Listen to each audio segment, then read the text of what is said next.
Thank you for your questions about protective orders. Courts are still operating and hearing those applications remotely.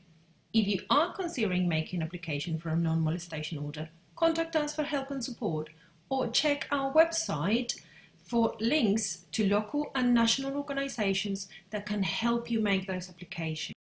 We also have stalking protection orders, which since January this year when they came into force have been proving an incredibly useful tool for police to keep stalking victims safe.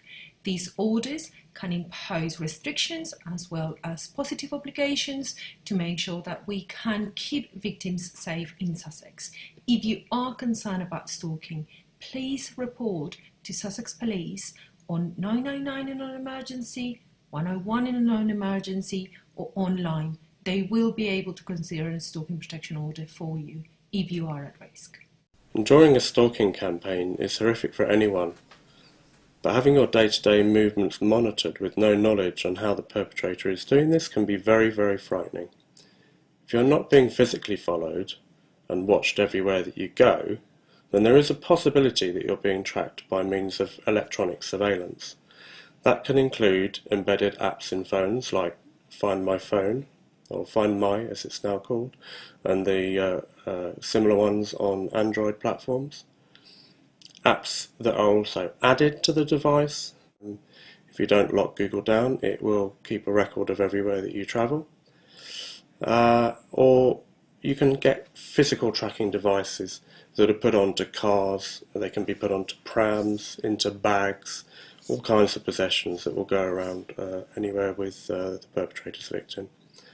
Go to a professional and get your car or your device, or whichever possession it is, get it checked over to see if there's anything that shouldn't be there.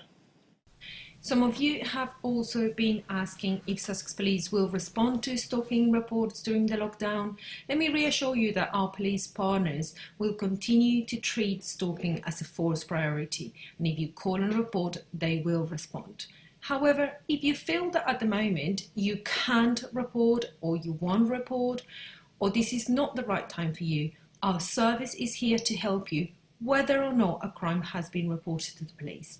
One of the other things that you can also do is keep a diary of all incidents, keep all the evidence that you have, whether that is electronic or physical evidence, and you will be able to use it or produce it to police if you later make the decision to make a report. But if you are concerned and this is not the right time for you, help is still available. You can contact us. One of our caseworkers can help you and talk you through how to keep that evidence, and you can then choose what the right time to report is. We always recommend that our clients don't block their stalker to prevent them from exploiting other avenues of contact and to retain any evidence for a potential investigation. However, the constant cyber contact from a stalker can be draining, and the best thing to do is to find ways to manage that form of unwanted and repeated behaviour.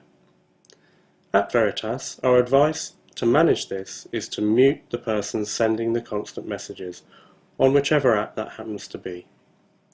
This can be done on WhatsApp, and the details on how to do that can be found on our resources page, as well as on Instagram and Twitter.